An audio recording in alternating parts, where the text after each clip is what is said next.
Hello, this is Siri and you're listening to my favorite podcast, Not Real Art. I live for this shit cause it's totally lit. Let's go!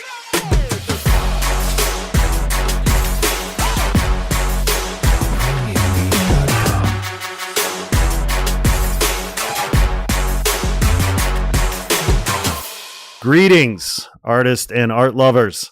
Welcome to Not Real Art, Siri's favorite creative culture podcast. I'm your host, Sourdough, and today I am joined by the one and only BeCore Kelly Vaught. How are you, sir? Good morning. I'm doing well. It's the best day ever. Dude, you look good. You look happy. I am.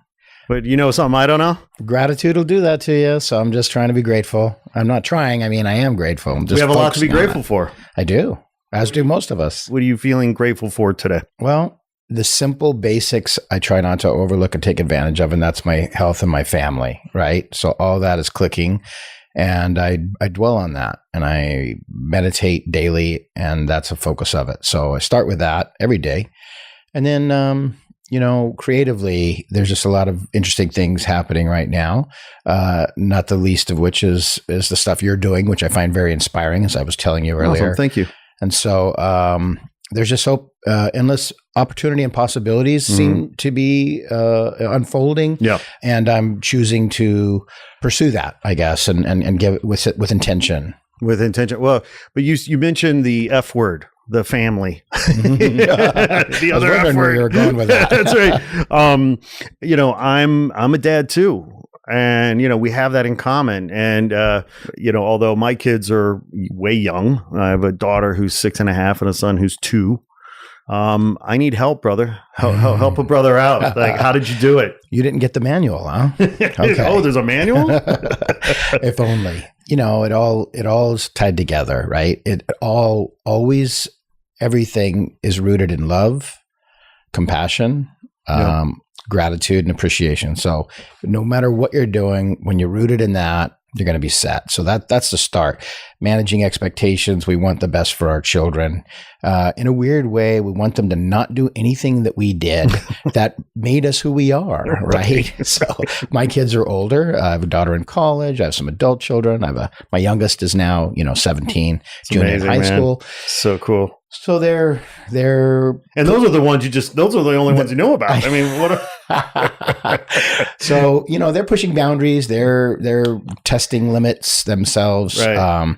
They're dabbling in areas that as a parent, ironically, as a wild kid, not only was I rebellious, homeless, incarcerated, all the horrible things I would never wish on anyone, but also the source of some of the best memories and taught me so many lessons I'm trying to shield them from. Right.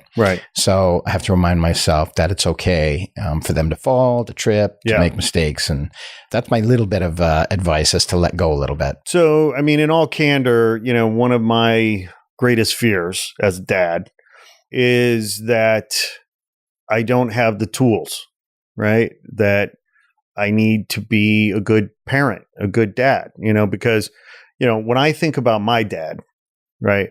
My dad, one of the best things he gave me was his work ethic, right? And my dad loved us, no doubt, but he was also a taskmaster and he was an authoritarian. But he came to it because of his reality, which was that his dad, he didn't have a dad. Right. His dad died when he was a baby. And then he had a stepdad who was a fucking asshole, who was an alcoholic and who was at times physically abusive to him, if not always emotionally abusive to him and his mom. And so from my dad, so growing up like that, my dad in his mind was like, well, to be a good dad, I need to not drink, which my dad never drank or smoked. I need to hold down a job. I need to provide for my family. And I just need to be like there for them. And, so that was what my dad did. He was there. He was the rock. He was the provider. But, we weren't going camping together. It wasn't that kind of vibe. Right. But I know he loved me and I know he did his best. So here I am now, right? A dad. And I want to bring the best things forward. But I also want to, add and deliver on things that I didn't have. And yet sometimes I worry that I can't do it, because that example wasn't set. Talk about your dad for a little bit. I mean, what did he give you, good, bad, and indifferent? Yeah. Well, before I go there, let me just say this. My experience has been, and I'll speak to this a little bit, that generations leapfrog each other, and the kid rebels against the parental unit, whatever that situation was. So the real religious family raises a kids who reject it perhaps and go crazy. And then they raise kids who turn back to religion. It's an odd thing. I'm not saying it's a blanket, but it's been my experience. I've seen it over and over again, that there's this sort of leapfrogging. And you even spoke to it a little bit of yourself, right? As far as your grandfather's experience with his son and your dad. Yep. My background as it relates to my parenting is, my biological mother and father were never married. And so I didn't know my biological father until I was about 14 years old. Wow. My mom married a guy when I was 2. Mm-hmm. He adopted me. And so that's, he was my dad as far as I was concerned. Mm-hmm. And my grandmother on my mother's side didn't like my stepdad. And so she was constantly filling my head with what an asshole he was and how my real dad was this wonderful person who just, spoke 7 languages and was worldly and wealthy and yada, yada, yada. Despite all that, my stepfather, took care of me, gave me my sense of humor, provided for us. He was a barber and had 6 kids. I mean, you can't even imagine how challenging that must have been. I certainly didn't know. So I'm raised in this religious family. What religion? Jehovah's Witnesses. Okay. So it's very, very participatory. They're proselytizers. I was knocking on people's doors at the age of 5 and 6 years old and speaking at conventions and all this stuff. So there's a lot here. So forgive me. We got a lot of time, my friend. This is fascinating. But it all comes together. So I'm sorry to understand now why you're an artist, by the way. Go ahead. Tortured soul here. So I have this respect for my stepfather and this also illusion of this super dad out there somewhere that I'm looking forward to meet at some point in time and wondering where I came from, a little bit of that. My mom wrestled with depression, mental health issues, was institutionalized, attempted suicide in my presence before I was 12 years old. Had a brother run away from home. The oldest kid in the family. I'm the second one. He ran away from home, and so I had all this turmoil, instability. Mm-hmm. My mom wasn't a very loving person.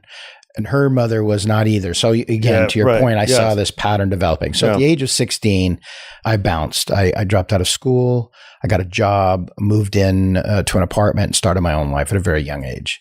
You said 16. 16, just before turning 17, to be honest. Yeah. So anyway, I had met my dad my real father a couple years before that. Went to visit him in Miami. He was a big VP of marketing for 7-Up International, South America, the Caribbean, all this stuff. Now I know where you get the marketing from. Nature versus nurture. So, I was like, and he had 3 daughters and a wife, and they were just this wonderful life in Miami. And so I was like, all right, cool. I know where I'm from. I met everybody, and I thought this was great. And I felt just sort of odd. I said, here, how dare I insert myself into this life? And so I kind of pulled back. Mm-hmm. Then, I was excommunicated from the religion for doing things that kids do. Right. Made some bad decisions. And so then I lost my complete social network, family, community, everything, and found myself living on the streets at the age of 17. That's devastating. The fact that, at such a young age, just because you're being a boy, just because you're being a kid, boom. Doing things that kids did. You're disowned and put out. Yeah. Yeah. So anyway, you talk about skill set and parenting and what to do. All I knew is I wasn't going to do what my mom did. Right. I turned my back on organized religion because of that, probably as much as anything. Then what I did learn, though, was just to sort of be present because you can't think about the future too much when you're worried about what you're going to eat or you're going to sleep. Right. You're just like right in it every day. And so I think that was a valuable lesson. I don't want my kids to have to learn that lesson that way. Yep. But I do want them to learn presence, gratitude, appreciation. Yeah. I don't even know if I answered your question. No, you didn't. No. But I mean, we're talking about how we show up as parents, right? And, and how we are, the way we are, how our parents shaped us, good, bad, and indifferent. It's funny. All kids, right? I've had my gripes with my parents, but to be able to provide a home to be able to provide food, be able to provide clothes, be able to provide love, the best they could. Sometimes I feel guilty about criticizing because I know that they did the best they could, but they were trying to make me in their own image. And when I think about what I'm trying to do as a dad, it sounds lofty and it sounds whatever, but like what I'm trying to do is create the space that allows my kids to become who they're meant to become and that they're comfortable in their own skin walking into any room in the world, And that sounds cool, but boy, is it going to be fucking hard. And I feel like I'm making this shit up as I go, We are making it up as we go, but where you're coming from is the critical key, I believe. And I'm the same way. I'm like, I want them to be whomever they're going to be. I don't want to push them in any one direction.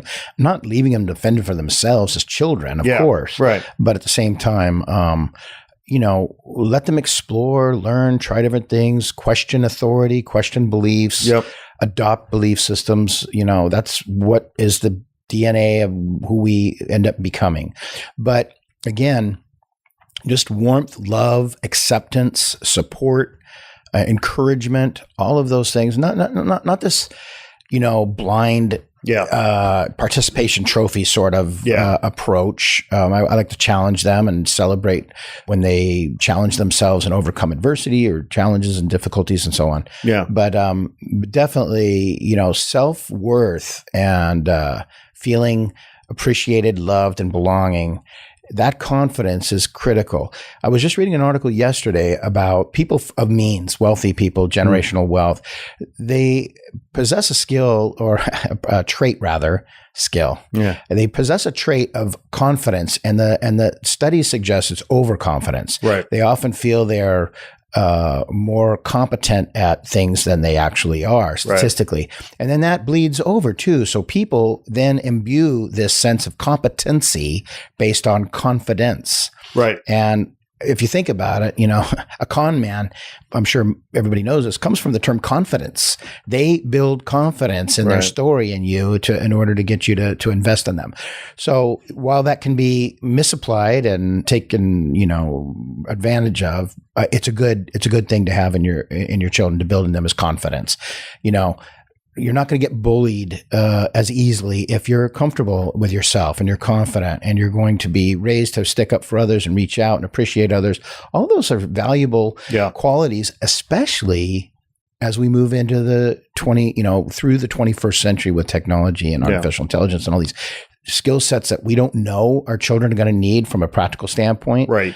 That ability to be flexible, to have confidence, and adaptable, that's going to be key to whatever career path they might have to find. Yeah. I mean, the one thing that, well, there are many things, but the one thing to the top, of the list that I hope my kids don't do that I did, I hope that they decide to call me when they're drunk at a party and need a ride home. Yeah. Because the last person I was calling when I was drunk at a party was my dad. Oh, yeah. Right. Yeah, for sure. And we've instilled that in our kids. I mean, having to have the conversation about birth control, respect, sexual activity, and what that means in terms of both respect and protection and all those things. I didn't get that from my religiously fanatic parents because it was abstinence until marriage and all that stuff. So you don't want to go, here's your hall pass, go have at it. There is a little bit of a balance there, but you have to acknowledge that this is what is going to happen and does happen, and give them good guidelines. And yes, you're absolutely right. What I value above all else is honest communication. I just want them to know and be honest and truthful with me so that I can be there for them. You've got their back. That's it. That's right. Yeah, that's it. And then that's the thing. It's like, I just want them to know I'm their comrade. I've got their back. When the shit hits the fan, they can call me, no judgment. You reference an article you read. I read an article not too long ago, and I won't get the names right, but basically there was this Harvard, world-renowned expert in child development, Harvard guy who had written a new book, and he was out lecturing about this new book. And one of the moms in the audience stood up and asked a question and said, as an expert in child development, Harvard professor, et cetera, please tell me, what's the number one thing I can do to give my kid the best chance of getting into Harvard? And without skipping a beat, He looked at her and he said, the best thing you can do to give your kid a chance of getting into Harvard is to go home and love your husband. Yeah. And boy, that speaks volumes, right? Indeed. Or you can also pay $500,000 to some facilitator, as I understand it. So let's break it down. I mean, you've got a few kids. So what do we got? We got athletes, artists, scientists. What do we got on the lineup here? On my way over this morning, I was thinking about that. 3 of my children are really great artists in drawing, painting. One is a singer. She's currently a junior at the Herb Alpert School of Music at UCLA. Wow. Performing already and just loves all kinds of music, jazz, Afro-Cuban, chorale, opera. It doesn't matter. Wow. And then athlete, musicians. Yeah. And then a couple of my daughters are also just really smart, good people in general. Respectful, modest, humble, and yet confident at the same time. Yeah. So whatever, I'm super proud of all of them. Like I guess most parents are, wouldn't change a thing. They've had some difficulties, some, the real difficulties in my first marriage after my divorce. When the kids were young, they had some challenges that it was a very vitriolic divorce. But they've come through, with shining colors, and I'm really proud of our relationship and proud of them. Yeah, it's really good. Right on, man. Congratulations. I'm lucky, I guess. Yeah, for sure, right? Grateful either way. I'll take it.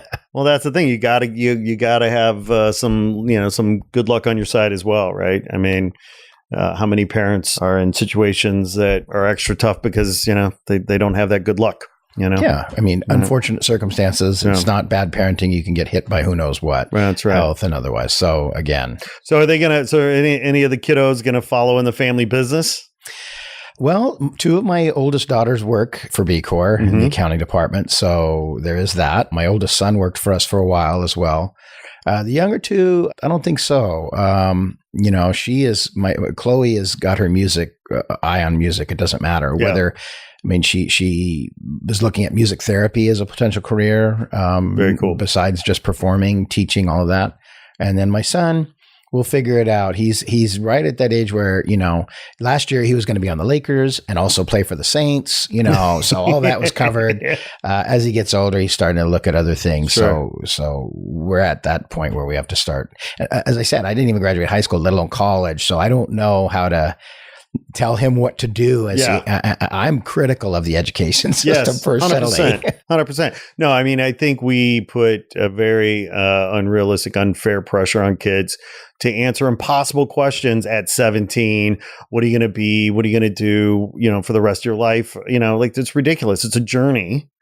And I mean, sure, some people are, predisposed to medicine or science or sports or whatever. That's great. Music. Yeah. But, most of us just figuring it out as we go. Yeah. And I think easy for me to say, not having gone through the experience, college has this sort of false promise of success and access and all these other things. And they certainly play a role in that and have in the past. But where we are today, I look at the college education system and the education system in general as this antiquated system born out of the Industrial Revolution and the need to put people into the workforce and management, this, that. And ironically, we've lost support for the arts. And I know this sounds cliche and everybody says it, but I believe this fervently. It's the arts that teach us to think critically, to think differently, to find solutions out of nothing or out of previous experience or others. It's compassionate. It shines a light on the ugly side of life, which we need to face and address, versus this patinaed, shiny version that everyone wants to put forth. Yep. So there's no guarantee. I might be viewed as a success, and I didn't graduate high school or go to college, but that's not the route either. I'm not to say it is. I just don't know. My daughter, she's in college. I'm paying for that because she knows what she wants and she's pursuing it. And so I'm okay with that. Right. If she had gone, I don't know, maybe business major, poli-sci, I don't know, then I would wrestle with it. And that's kind of where my son is right now. So I don't know where that'll go. But I do value an education. Despite my lack of formal education, I consider myself well-read. I read voraciously and have. So I'm pro-education outside of the institutional sort of. Well, box. 100%. I mean, I was talking to someone the other day who was pondering college, and I said, my 2 cents, they were asking my opinion. I said, if I were you, I would encourage you to focus on, don't declare a major. Don't declare a major. Focus on your general ed first couple of years. You got to take all that stuff anyway. Let yourself experience college. Let yourself question, sample some things, do your research. Don't feel pressured to, declare a major because you're going to change it 3 times. You're going to waste all that money and waste all that time. Focus on the liberal arts. And that was the other thing I said to them. I said, consider the liberal arts, because we've got enough fucking MBAs. We don't need any goddamn MBA, like the problems, existential problems facing mankind moving forward are going to have to be solved by new thinking, new paradigms, new models that are largely going to come from, I think, folks who have that artistic, liberal arts centric point of view where, you can critique, you can question, you can see. And of course, I'm sure they disregarded everything I said. And, Well, I'd love to see a merge of it. Right. I don't necessarily think that things need to live in these silos. Yeah. If you're a liberal arts student, then you can't be about STEM. I disagree. Even at my business in the workplace, we worship at the altar of youth, right? Society, as I tell my wife all the time, the celebrities of the future are going to be infants, if So they're not true. already. Yes. North Kardashian. But anyway, when you can mix the two together, then you have the best of everything. So let's keep the liberal arts mentality and education and thinking with the science and math. Yes. Art uses science and math. So you put those together, our forces combined, anything is possible. And there are a lot of smart and creative people in the world today.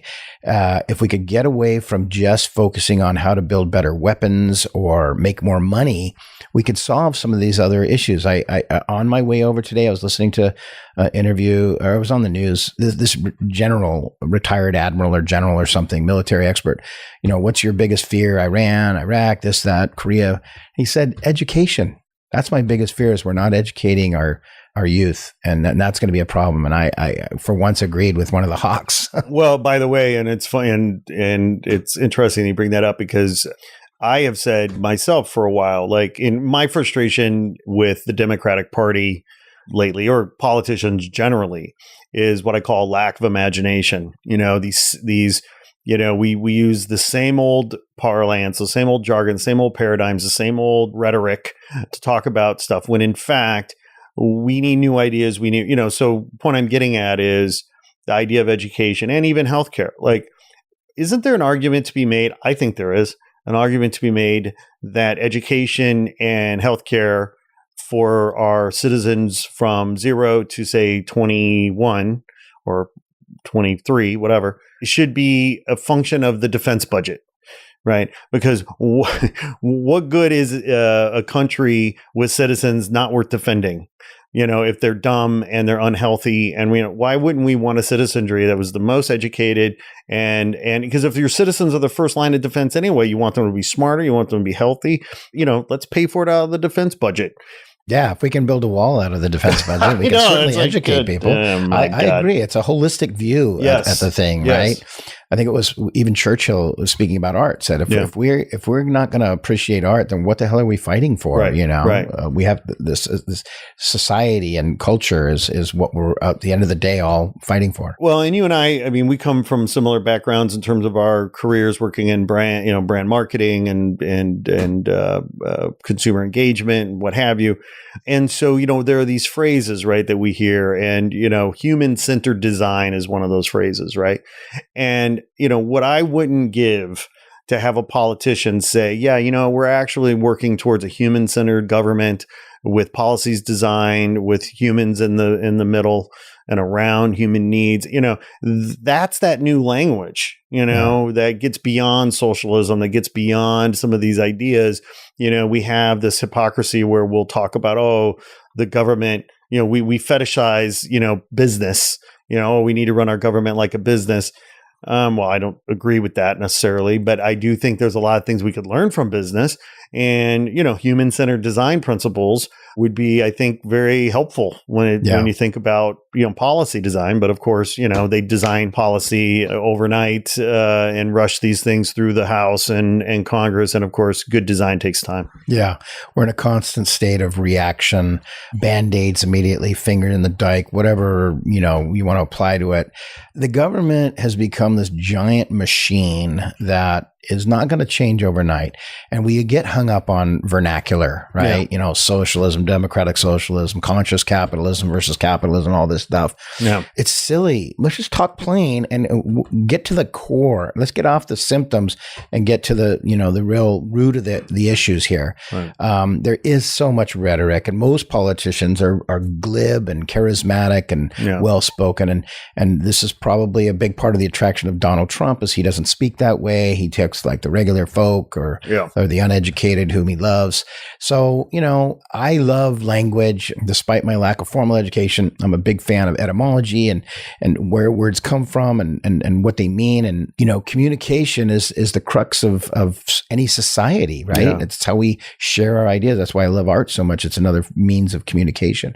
So, yes, I agree 100%. I don't know how that change is going to come, but I will say this: revolution never comes from the top down; it always comes from the bottom up. So, if we can start in our household, in our neighborhood, in our city, our counties, our state, whatever, from the ground up, and apply and live our lives the way we know benefits our communities, then that's our best hope. To imagine some charismatic politician, whether it be Buttigieg or Kamala Harris or Trump or whomever, it doesn't matter, this country or any other country, imagine that they're going to come in and make it all happen is just unrealistic. Well, they say all politics are local, right? And to your point, what then is the center of my political universe? My home, my house, my children. Yeah. And, then teaching them those values that they'll grow and nurture and share. Going back to the beginning of this conversation, right? Yeah. What can the tools we have is we don't need to turn them into us, but we can help them value what is important. We jumped into this heavy shit so quickly, family and politics and parenting and this, that, and the other. Like I don't even think that I mentioned how grateful I am that you're here today. Oh, gratitude's all mine, friend. Man, thank you for coming. Like, it's so cool. I've been wanting to have you on the show for a long time. You even have a podcast, do you not? I don't have a podcast. I've begun interviewing people. Just sort of. I don't know where that's going to go. I just like talking to people and sort of hearing stories and sharing them. So we'll see where it ends up. But I listened to yours and I've fantasized about being on it. So here it is. I'm here today. Well, it's exciting. If you wait long enough, fantasies might come true. I just hope reality lives up to it. Both. It's great to have you, and you're one of my favorite people. You and I met. I don't even remember how we even through Tom Wallace, of course, that's right, and Kathleen. That's right. How we connected. And it's just one of these beautiful friendships of two souls coming together, two people coming together from completely different backgrounds and yet connecting. And listen, different backgrounds, except we were, to your point earlier, we're in the marketing world, right? So we did share that. But one of the things I love about our friendship and relationship is it's not rooted in any transactional thing. What can you do for me? What can I do for you? 100%. We talk about it like, hey, it'd be great to work together, but we always talk about it. But it's like, why ruin it? Because it'll be right when it happens. That's right. And I one of the few benefits of growing older is you learn not to force stuff. Let it come to you. And 100%. I've as it relates to this topic, as I've been engaging on LinkedIn over the past couple of years, I've really made a point of contacting the people who's putting out content I like, their point of view, or they put, just what they stand for, just something interesting. And so I'll connect with them. Right. And it's not a reason I joined LinkedIn originally was obviously, all right, there's a networking thing and get some business out of it, let people know I'm here and I can help them. But I'm a relationship guy. All my career in sales and marketing has always been about relationship. And I try to always say, I got to be of service, even before I knew what service leadership was, servant leadership. Because of my experience as a homeless person, appreciating, grateful for people who were there for me when I needed them. I live by that and try to be the same way. So I've decided I want to reach out and get to know these people. So I connect. Then I send a couple of messages back and forth. Then I ask them if they would like to get on a phone call and chat, because I think just hearing voice and the nuance of conversation is lost when it's just in written form. And then I try to meet in person. And I've met at least maybe 12 to 15 folks this way. I don't know if I've gotten any business out of it yet. I think I have, actually. I take that back. I have. But it's been rooted out of this idea of like, hey, let's get to know each other. I like what I see. I'd like to pursue this further. I'm willing to put myself out. Are you willing to be vulnerable? Let's meet and chat and put aside this transactional nature for just a moment. Yes. We recognize we're business people and we're here to make the deals or whatever that is, but it all still comes out of, I like the person, I trust them, I think they're creative, they've got solutions I want. All of that's all tied together. And I've really enjoyed that. And that's, I think, why our friendship is so grounded and because it's not built around just what can you do for me? Yeah. Yeah, for sure. Yeah, it's chemistry, right? I mean, you either connect or you don't. There's either a reaction or there isn't, and hopefully it's positive. Yeah. No, that's a good point too, because sometimes in life you have to realize, whether it's a personal relationship, a friendship, a business relationship, whatever, these are not my people. Yeah. And so I don't have to force them to change or get disappointed. I just have to acknowledge and recognize some are not my people. And that's okay. But I don't have to invest in it. I can manage my expectations. So, that whole thing says either change it, accept it, or walk away, right? Yeah. So when you find your people, value it, cherish it, nurture it, invest in it. And if it's not your people, don't invest in it and waste your time with it. Yeah. No, when I look back, I turned, by the way, I turned 49 the other day. That's right. 49 spins around the sun. I'm a little dizzy. Youngster. Yeah. I don't think if you could see inside my liver damage, I don't know that you'd call me a youngster. But when I think back on, my life thus far, like I have to confess, I mean, some of my biggest, call them failures, call them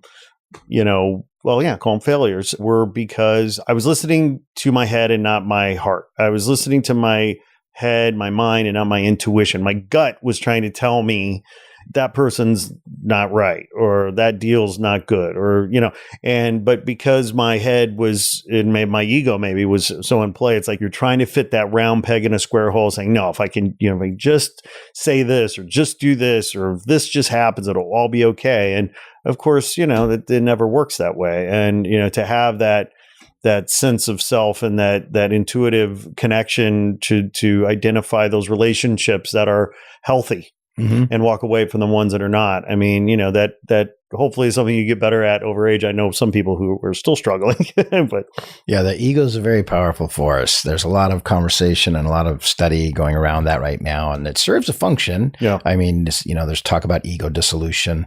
It does serve its function, but man, we can get led around by it, and that can be a bad thing. So yeah. Ego dissolution. What is that? Well, dissolution of the ego, in the parlance of the modern times right now, there's a lot of talk around psychedelics. Yes. Is sort of one of the leading. Denver or Colorado just decriminalized magic mushrooms. That's right. So with psychedelics, there's this, from the people who have taken it, and you hear them, and Michael Pollan wrote about it in his book, right? How to Change Your Mind, I think it was called. This sense of, when you dissolve the ego and you recognize that you are just part of this larger thing. Yes. Call it consciousness, call it energy, call it God, whatever the term is. The fact of the matter is, everything we know about the universe is that it's all symbiotic. Yes. It's all interconnected and related. Yes. And the ego wants us to separate ourselves from that. And then it can be exploded to cultural norms, like this idea of individualism and, bootstraps and self-made man and all this stuff celebrates this whole separation and independence. And the ego plays a large part in that. And so the reality is the ego is this voice. It's just this chatter that's not real. It's designed to kind of protect us, right? It's a defense mechanism by and large, but it can become this master, and instead of being a tool that's used and should be used, it can become a master, much like any other thing. Mm-hmm. So there are folks who espouse that if you can dissolve the ego, or primarily do that, and recognize that you're not better, you're not in conflict, but you're in harmony, then success will ensue. All of our happiness has to come from within, right? Yep. Things can't make us happy. People can't make us happy. They can inspire happiness and things of this nature, but it's got to come from inside. You got to love yourself, be happy with yourself, and have a solid foundation, whether you're a parent or a partner or in solitude. Yep. So that when I speak about ego dissolution, that's where it's coming from. Separating that from this identity that we feel like we're trying to create or live up to or follow or become. We just are. Yeah. And if you can just be and recognize that in yourself and others, then cooperation ensues, compassion ensues. Once you have compassion, you can forgive. Once you can forgive, you can love. And when you love, everything is great. Nothing bad ever comes out of true love. Yes. And yet. And yet. That's the conundrum. Love doesn't sell like hate and anger and sex and violence. No. Isn't that interesting? Yeah. I don't understand. Almost everybody I know agrees and believes that love is the root of all good things and that we want what's best for ourselves and others, and we're altruistic. And yet, mankind, not being gender specific here, as a species, finds ways to take advantage of and harm and hurt. Yeah. Do all these things in the interest of, I guess, self-preservation. Probably the ego is a big part of that as well. So, right. I wonder to what extent sometimes population growth, if you believe in the collective unconscious, if you believe, as I do, and I agree with you, that we're all connected and we're basically, beings of, we're basically energy that, is comprised of the universe, and the universe is us, and we are the universe. Oh, shit, I'm getting old. I just lost my thought. I don't know if this is where you're going, but please, when you examine, you examine why do these bad things happen? Or, I look at it this way: our brains are receptors and transmitters of sorts, right? And so the consciousness is out there, and we either tap in or not. So some people, their transmitters aren't fine tuned, or they're broken, or something like. So I assume that's why some people behave in this sort of aberrant way. I don't know that that's the case, but it's that seems to answer it for me. Yeah, I mean, what I was going to say was that population growth, right? Oh, yeah, that's right. To the extent that our collective unconscious can sense things, whether we're aware of it or not, right? I just wonder to what extent sometimes this angst, this anger, comes from a feeling of danger and a sense of threat. We're threatened by this truth that we are overpopulating this planet, and our species on some unconscious level understands that we're putting ourselves in an existential threat because we can't possibly continue to expand as we've done, and are exponentially. And I just wonder if on some unconscious level that is driving this sense of stress and anxiety, because and you can layer in all the other stuff, whether it's, opportunity disparity, income disparity, the political shit. But even if Trump wasn't president, even if we were all fully employed, we still have 8 billion plus people on this planet, and we'll have 12 billion inside the next few years. Like, at what point this has real consequence. Sure. Right? Well, I wouldn't discount the layering when you consider that the planet has the ability, the resources to sustain the amount of people on the planet right now. It's just that there's a concentration of resources in limited areas and a lack of access in others. So it's out of balance right now, first of all. So it's not just overpopulation.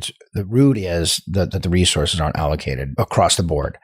That having been said, listen, the ego again, we want to control and understand. Yeah, right. Got to make sense of it. There's a God in heaven. He's got a plan. So that's comforting, or there's not.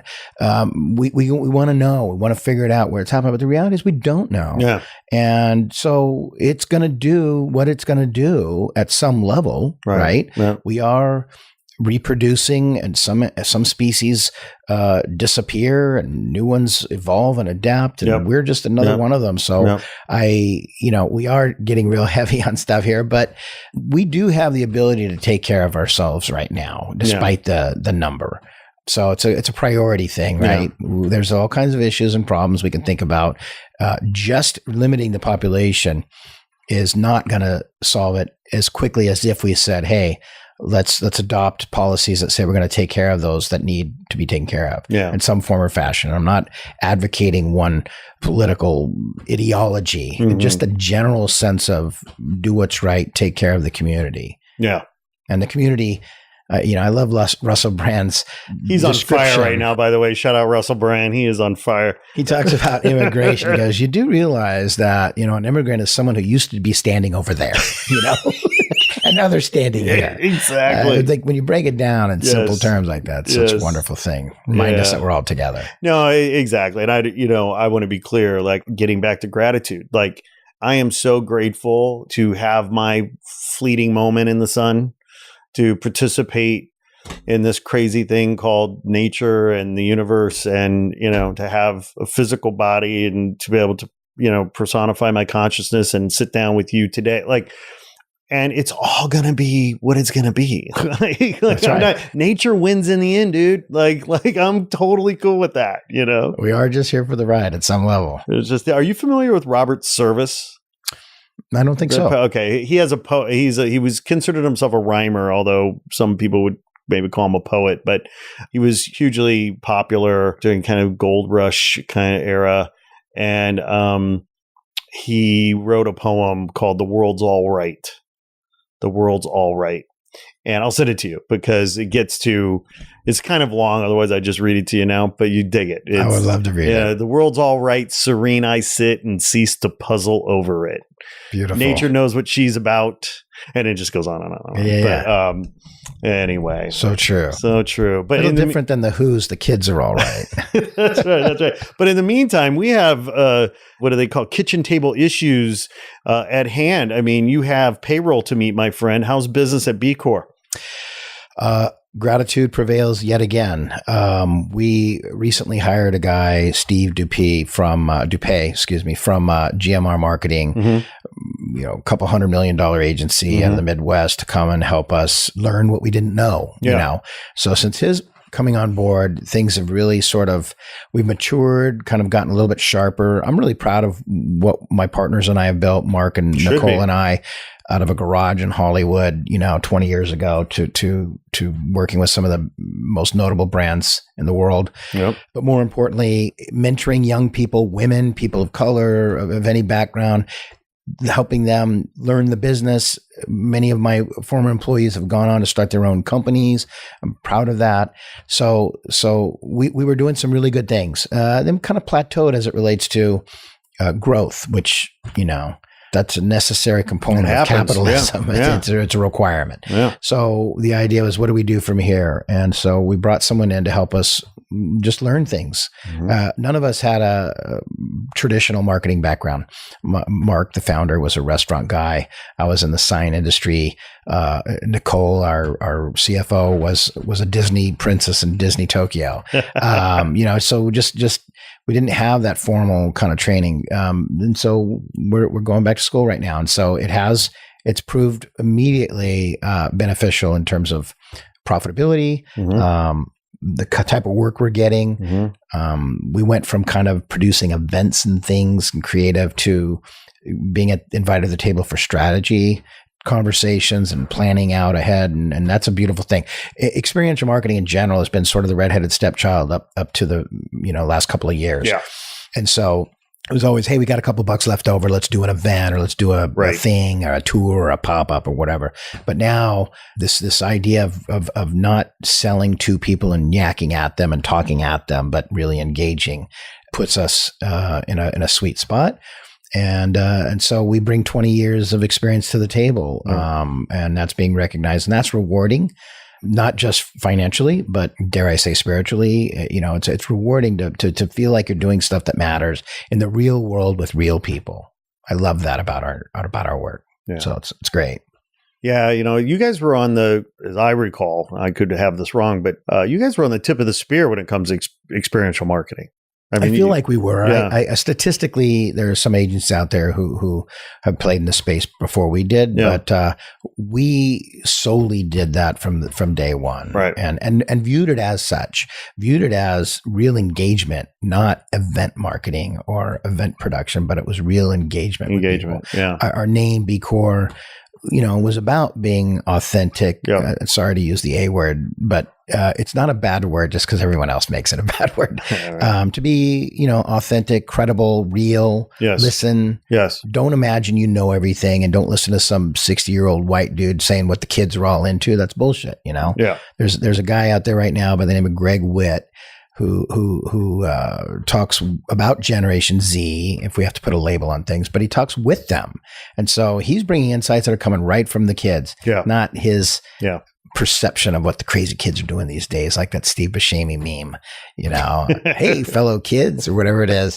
So, we were doing that from the beginning without even realizing what it was. Well, in terms of leaders, sort of leader brands who really sort of own this idea of experiential marketing in terms of, non-traditional brands that use non-traditional marketing, AKA experiential marketing, because maybe they didn't have the budgets to do TV, print, or radio. And so they had to think unconventionally and do the guerrilla stuff or what have you. I mean, the brand that comes to mind, I think most times is Red Bull, right? Didn't Red Bull kind of make its mark in terms of experiential marketing? I would say so. Yeah. I mean, it's the perfect zeitgeist, this nexus of a category that didn't exist, at least in the Western world, as we know, energy drinks. And then this philosophy that threw conventional wisdom aside and said, we're going right to the core, right to the adventurous mind and body. This person who wants that's what the drinks, revitalizes mind and body, and create our own world. And if you want to join it, come on. If not, that's fine too. But instead of begging people to come in, they just led the way, and people said, I want to get on that train right there. And that takes, I just interviewed, you talk about podcasts. I just interviewed Dan Ginsburg recently, who was he was the CEO of Red Bull North America in the 90s, early on. And, he said that they just did what they felt was right and what they believed in, and hired smart people who felt the same way. And it all sounds so cliche, but it's a perfect example of people really living up to what they said they believed. They really did believe it. And the rest is history. It just catapulted. And of course, now they face other challenges because it's much easier to do when you're just building the category and you don't have any, competitors and forces of nature, economic and otherwise, pressing on you. Remember years ago in Chicago, in my, consumer brand packaging days, having a conversation with some guy from Red Bull. I forget what trade show it was, but it was a trade show event at McCormick Place in Chicago. And maybe it was the Houseware show, which sounds weird. But anyway, talking to the Red Bull dude, and he's like, "We will never change our packaging." Yeah, we'll never have more than 2 SKUs. Yeah, that's right. Yeah. And I was like, "Well, innovation. We will never change." I was like, "Well, cut 2 years later when Coca-Cola's and there's more competition and what have you. Boy, they've changed their packaging since then." But I love that brand. I love that product. Yeah. Shit, I drink it every day. Well, I would say this, despite that commitment early on, and at that point in time, that was a true statement, right? And there's something to be said for just buying in 100% where you're at that moment. And at the same time, acknowledging that you're evolving, you're maturing, circumstances are such that dictate this. But to go in, too many other brands will go in and say, we're going to be whatever we need to be. Yeah. If that's where the wind's blowing, we'll go there because that's where the people are and that's where the money is. There's a danger in approaching it with that. But it's okay to say that we're not ever going to change, because at that moment, you're so committed. And it's okay to change when the time is right to do so.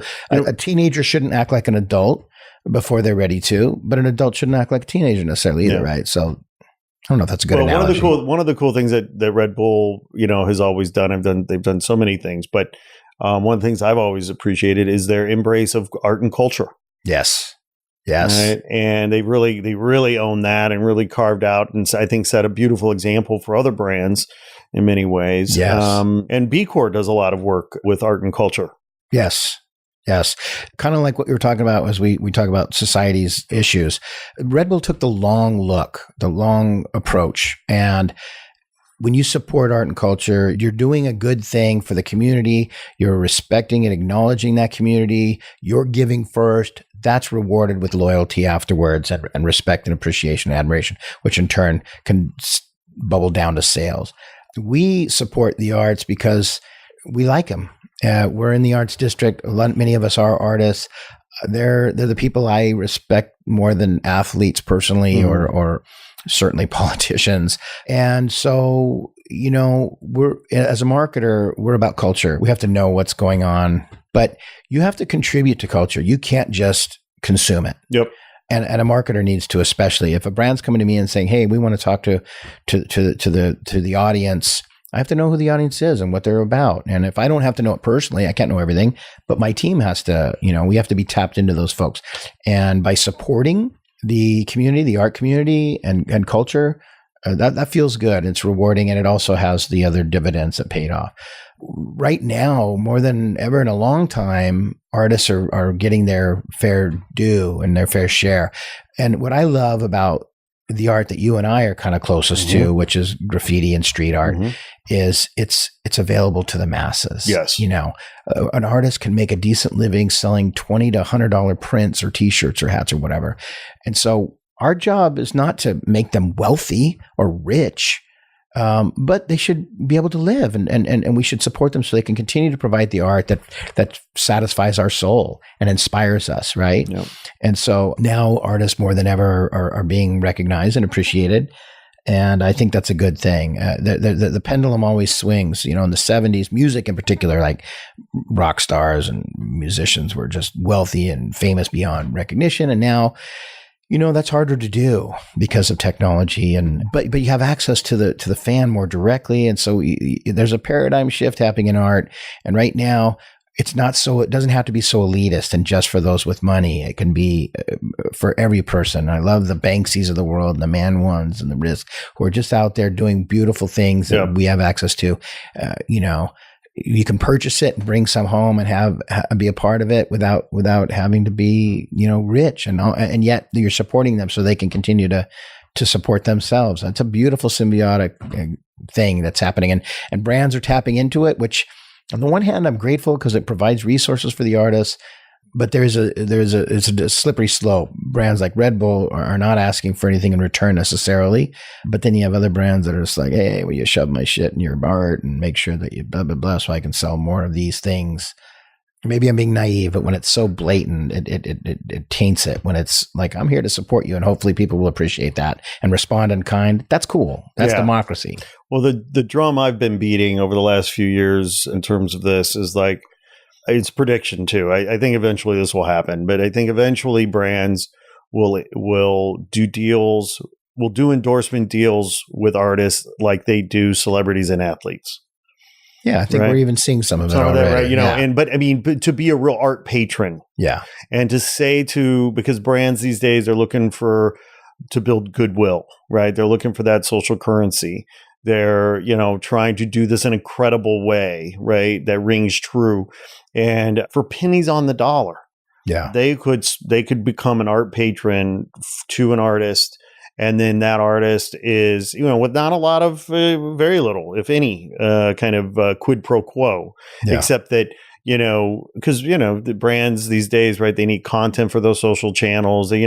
Artists are prolific generators of content, it's a kind of a win-win, right? For the right brand, the right artist to partner in a way that would support the artist in a meaningful way while also helping to create content for some of these channels. Yeah, and that's the low-hanging fruit. The beauty, the real meat, the real value that I think is available is this.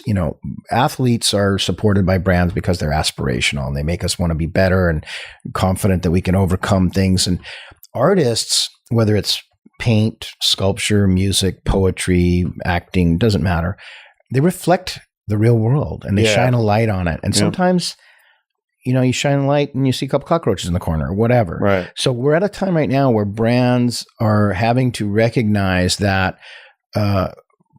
social issues are important to people, and where do you sit in there, and artists shine the light there and stimulate conversation, and they can stand for something or not necessarily. Typically, the artist just says, it's not for me to say, but here it is. Yeah. This is what we've become. This is what society is doing. This is what's happening. Again, Banksy, another classic example of shining that light on things. And if a brand is supportive of that, then that's a wonderful reason to be an art a patron. Yeah. So yeah, it's and we're in an area of vulnerability. The shiny fake doctor telling you smoking cigarettes is good for you is gone, right? So if you're REI or Patagonia or Red Bull or whomever, and you're comfortable and you're willing to be who you are and throw it out there, then what better way than to align yourselves with the artists of the world, because that's real. Yeah, I mean, you're hitting on the courage it takes, right, for a brand to trust the artist, because the artist is going to call bullshit. Yeah. I mean, some of them are. Yeah. And it's important to hire a real, to support a real artist. Yes. So, Yes. I speak to kids in the music But business. wait a minute, you said real artist, which implies real art. This is the not real art podcast, my friend, which we'll get into in a minute. But please continue. Well, real by that I artist. mean, Yes. if you're creating art because you just simply have to, and it's what you're called to do, Yeah. versus this is my business decision, and there's no shame in that. That's fine. Right. You wanna make money by writing songs. Cool. Just own it. Right. When I say artist, real artist, it's the one who just says, I just have to create this. I'd be doing it whether I got paid or not. Right. Yeah. So what does the not real artist do? You have to tell me. Well, it's so funny. I mean, since we, came up with the name and have been promoting it, what have you, 9 times out of 10, artists get the joke immediately. The satirical nature of the name, they totally get it. If I bump into the average art collector or gallerist or dare I say snob, they don't get it at all. Right. I mean, it's that's wonderful. I love that. Yeah. Oh, so they're not real art. I don't even. What does that even mean? You're not our audience. Yeah, this isn't for you. Not real audience. Yeah. Well, because my favorite artists are always the ones pushing the envelope. They're the ones challenging the gatekeepers and the status quo. And they're usually the first ones to be labeled not a real artist. Well, that's not real art. Yeah. Yeah. No, it's beautiful. And again, it is to each its own. Whatever moves you, art should move you at the very least. That's what I like about our name, too. It's a thinker. Yeah. It's like, you tell me what you think it means. Exactly. I know what I know. I know what I know it to mean. Yeah. But in terms of art these days, who you digging? What have you been to a show recently? What's going on? At the We Rise opening. Yes, I saw that on your social. 17th. Yeah. So Yossi Sargent is kind of behind it, and the LA County Department of Mental Health put this on, and such an important show. Oh man, so many great artists and such great and beautiful art, but rooted in mental wellness and mental health. And it's one of those taboo subjects. Again, art is the one to be able to go out there and start talking about the shit that nobody wants to talk about. So many artists deal with mental health issues that, which the art becomes that release and that pressure valve that allows them to sort of say it without being able to say it or whatever. And I don't want to speak for everybody, but this has all been well documented. So I love to see the support. Ernesto Llerena, who is a protege of Shepard Fairey's, is very public about his battles with, I don't want to say mental wellness, but just mental health illness, issues, right? Yeah. Health and he's open and vulnerable and honest about that. And so he's an obvious guy that would participate in this.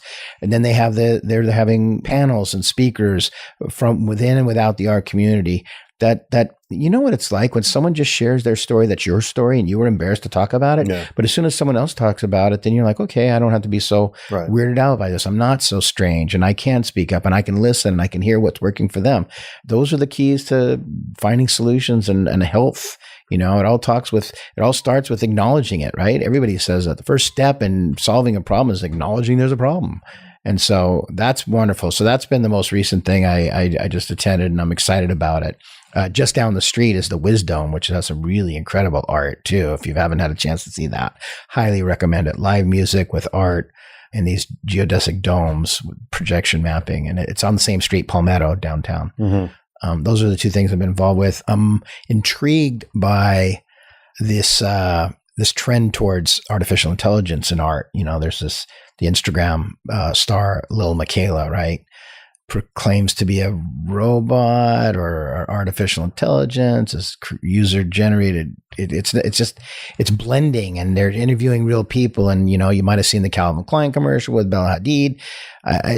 We're entering a whole new phase of artistic presentation and what that means in the nexus and the collision of entertainment, pop culture, art. It's a really interesting place to see where it's going to happen. Yeah, the mashup is just, it's all happening. Yeah. And it always has been collaborative and mashup, but it's just uncharted territory right now. Right. So it's like a whole new medium. We've always had art and sculpture and sound and music and acting, but there's this iteration of it with artificial intelligence. Will we give awards to a computer that created something on its own? First of all, who should we give a shit if we're giving awards to as it relates to art? But anyway, so I don't know. That's looking forward. I've got my eye on that to see where it's going, how we respond as a society. Yeah. I don't know if you listen to the Joe Rogan podcast, but he had a really interesting guy on the other day. Metzel, I think his last name was, just wrote a book called Hacking Darwin. And it was a deep conversation about AI and where it's all going and robotics. And, of course, there's a lot of fear around this stuff, which really just the flip side of ignorance, I think some fear is legit. I don't mean to discount all the fear, but sure. But it's, we're in uncharted territory. But, if these are tools that we can use in our practice, to collaborate and create new expressions, artistic expressions, that's a beautiful thing. I have recently been reading Yuval Noah Harari. He wrote a book called Sapiens and Homo Deus, and he speaks about this too. And some of my friends say it's a little bit of a nihilist, negative view, but he does make the point, as throughout history, technology and science has discovered things that can either be used to, solve medical problems or create weapons of mass destruction. When you talk about robots and artificial intelligence being armies, they'll be very efficient, right?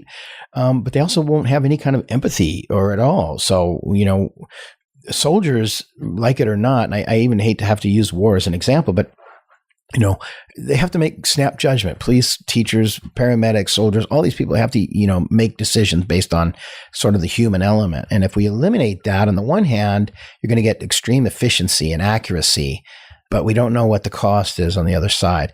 And whatever happens so far, as far as we know, someone has to control it, both the input and the management of whatever it becomes. And then we have to hope that person is altruistic and good. Yeah. So it can cause some anxiety because we just, as we said in the beginning, man has shown many times that he makes bad decisions that are selfish and not really for the interest of all. But the tools and the knowledge and the capabilities are phenomenal in what it can do. Who's to say we can't live in a society where we don't have to be producing and production for consumption, that we can't enjoy art and travel and food and family and storytelling or whatever those things are, because technology has taken care of some of the mundane things. And so nobody has to be at the bottom of the totem pole of a caste system or whatever. My friend Roger Malinowski, who works with me, we were talking about how when you meet people, you always go, so what do you do? We immediately go, well, this is my career and that defines me. But he likes the question, what do you contribute? Yes. What do you contribute? And I like that, and that can mean anything, but it does imply that we're all in it together. And so if we can use the technology to that end, life could be wonderful. Contribution. That's a powerful word. It is. Idea, concept, And I love it. And it it doesn't have to be in the form of money, right? Money is a currency, which is energy. We even talk about electricity as a current, right? A currency. It's a tool. We can't just worship the tool. Yeah. So, but you can contribute your time, your energy, your thoughts, your words, your resources, And it goes back again to that. That's where almost to a person, everyone agrees. That's where you find the most fulfillment is in service of some form or another. Yeah. No, I mean, one of my greatest joys is fucking holding a door for somebody. Yeah. I mean, as simple as that sounds. Like I was talking, Unless you're a prison guard. I'm just kidding. right. But, getting back to so many of our themes today, love, gratitude, community, giving back, contributions. I mean, it doesn't have to be complicated. It can be a very simple thing. That's right. Leading with a smile. I speak one language, English, and I don't even speak that very well, but I've traveled all over the world and usually I don't know the language, but I'll tell you what, a smile will handle a lot of bullshit, and cut through a lot of crap. And, handling yourself in this world, walking down the street, holding your head high with a smile and holding a door, being polite, being nice, exuding positive energy, exuding love. I mean, if everybody was doing that. It's the one thing you can give and give and give and never deplete. Right. Yeah. Yeah. Beautiful. Yeah, man. Well, that's by the way, my intuition is telling me this is a good place to wrap up our little podcast today, because what a positive message to end on. Yeah. Brother, I'm so glad that you came and sat down and played podcast with me. Yeah, no, I've enjoyed it. It's for those of you who can't see this, it's just beautiful. It's a gorgeous day outside. Sun's peeking through some clouds, windows in the studio. It's very warm. There's a lot of books and art and music and albums. And it's a really comfortable environment. Thank you for having me. Thank you, brother. No, that's awesome. Well, we do what we can to be hospitable and warm and cozy, as we like to say. And of course, it's all about the people really at the end of the day. And, with you in the room, my friend, it's definitely a better place. So I appreciate you very much. Now, before we sign off, we got to, give the shout out to those listeners who may be interested in contacting you regarding BeCore. How can they find BeCore?